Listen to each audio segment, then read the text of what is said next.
It's tabletop time! I'm Murray, and you might recognize this orc fort that we just made. It's just not complete without perhaps just a very large orky effigy. Today, I'm going to be building my Stomper. Now this is a kit that I have had on my pile for about 13 years now. I think it's time that this bad boy gets made. Let's get into it.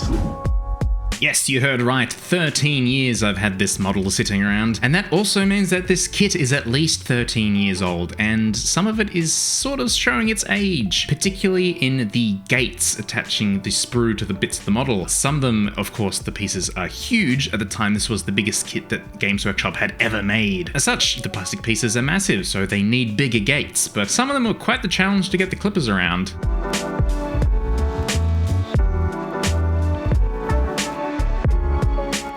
This base attaches onto about 4 pieces that form this lower torso sort of dress structure. So I would say that it assembles fairly well. However, one issue I have with it is that none of the parts on the instruction sheet are numbered. That's something that I would probably consider one of the weaker points of Games Workshop models these days. There's so many parts and they're very fiddly and they only go together in one certain snap fit way. However, this one is just find the piece that looks like this on the tiny instructions and try to magnify in and work out where it goes on. The parts, while they're on the sprue, are numbered. It's just that the instructions themselves have no numbering.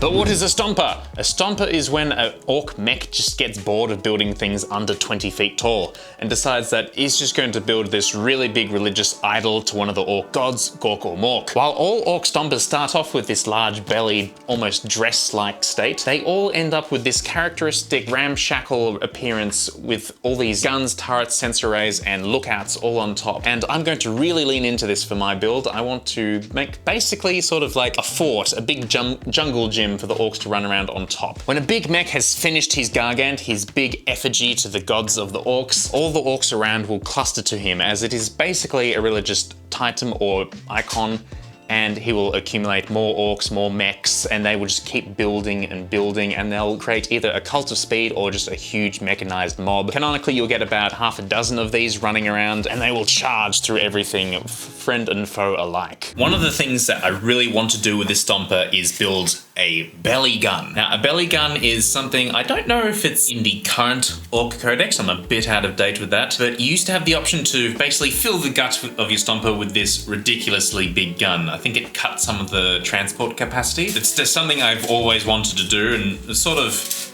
accumulated parts to build it, and that's maybe one reason why I haven't built my Stomp yet. I just sort of haven't felt that I had enough stuff yet. Just for an extra big gun, I'm gonna use something from this. It's got all the big siege cannons that I can choose from. Don't feel alarmed that, oh no, Murray, you're going to waste a whole Baneblade kit on this. Well, of course I wouldn't. This is my second Baneblade. I have something planned for this one as well, so that might be a future video. So let me know in the comments if you want to see that happen. Now, when kit bashing from one Warhammer race to another, one thing you have to do is shave off any insignia affiliating that faction to it. However, orcs are great because they'll take anyone's stuff and just use it for themselves. So all I want to do here is just gouge out this Aquila, and I'll just put some orc paraphernalia over the top of it. Ugh, orcs. Truly the entrepreneurs of the galaxy.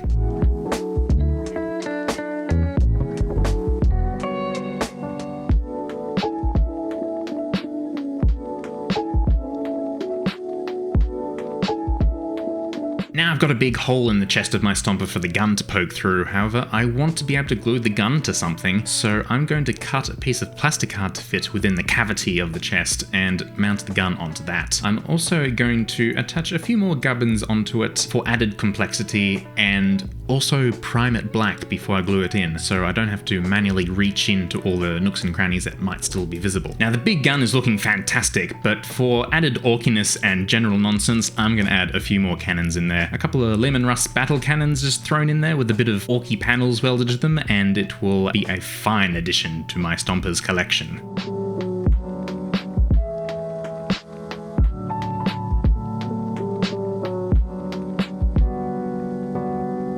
Now, to emulate some heavy-duty bracketing and mounting for this cannon, I'm going to use some balsa wood to mount it in. And I'm going to go for a fairly ramshackle effect, and I think one of the most important things for an orc is that it can't be uniform and it can't be pointing straight ahead. So this cannon is going to be pointing up to one side, and then some finishing touches, some glyphs, and the ever important little aiming sight for this gigantic, ridiculous gun. This is pure perfection. I'm so happy with this.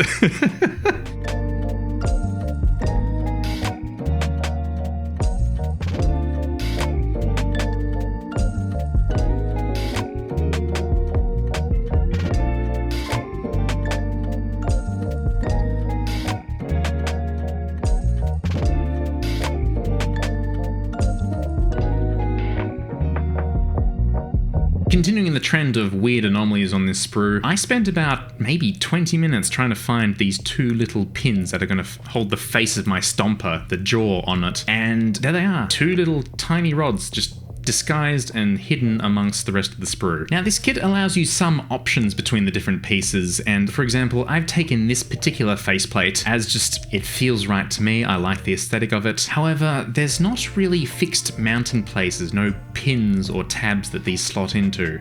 It's just attach it here, I guess, and it's left up to the hobby collector to work out how to mount it. It's a very old school way of approaching it, perhaps a very orky way. However, it can throw you off a little bit when you're used to the more modern kits.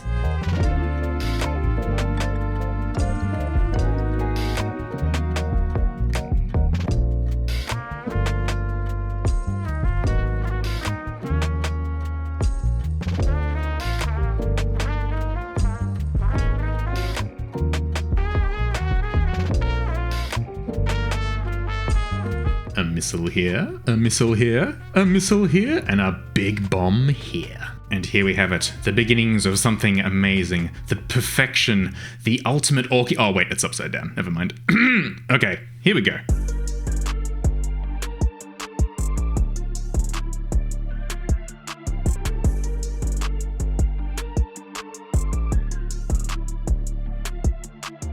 Now we've come to the scaffolding tower section of the orc, where all the little look-out nooks and crannies are. Rough-hewn angles and no right angles is the key, I think, when making orc structures, and I'm honestly going to avoid using the word haphazard. I think people have heard that enough, thank you.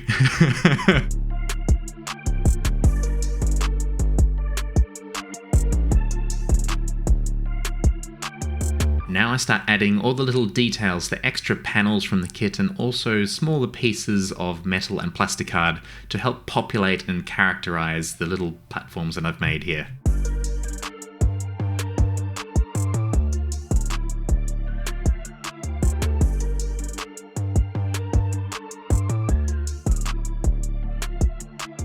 Now, one of my favourite parts about this kit is the little grots that come with it. They're so full of character and are perfect for various parts of it. And with those finely little grotty bits of garnish on top, it's time to step back and admire my work for all its glory.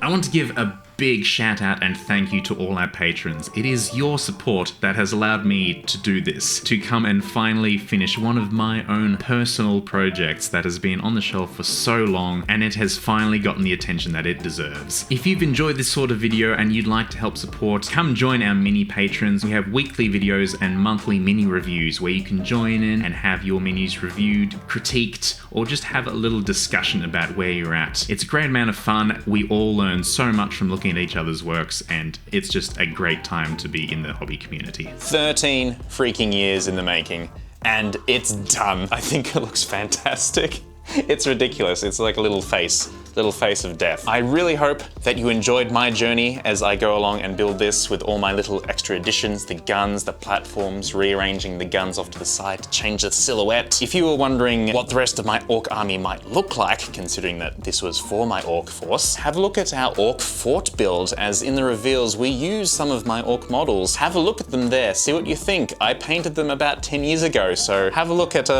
perhaps what I was like back then if you're interested. Thank you to Orctober. See you next time. I have to paint this now. That's a thing. See you for the paint job. Hey, Jen.